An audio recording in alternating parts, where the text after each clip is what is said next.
निळा झेंडा, निळी टोपी आणि निळा रुमाल ही ओळख निर्माण करून राजकीय व सामाजिक कार्य करण्याचा रिपब्लिकन युवा नेते राहुल घोडके यांचा जन्मदिवसाच्या निमित्ताने संकल्प.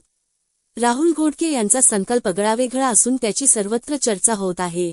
5 जुलै रोजी हिंगोली जिल्ह्यातील जवळा बाजार, तपोवन, अजरसोंडा, बाराशिव अशा विविध ठिकाणी त्यांच्या जन्मदिवसानिमित्ताने अभिष्टचिंतन कार्यक्रमाचे आयोजन करण्यात आले होते.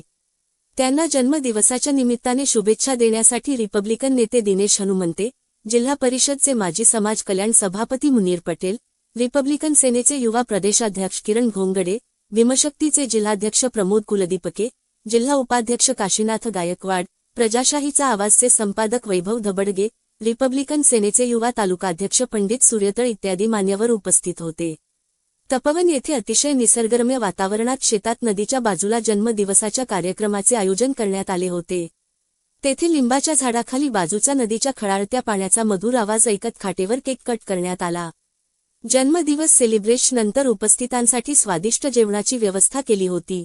प्रजाशाहीचा आवाज न्यूज मीडिया समूहाच्या वतीने राहुल घोडके यांना जन्मदिवसाच्या निमित्ताने हार्दिक शुभेच्छा.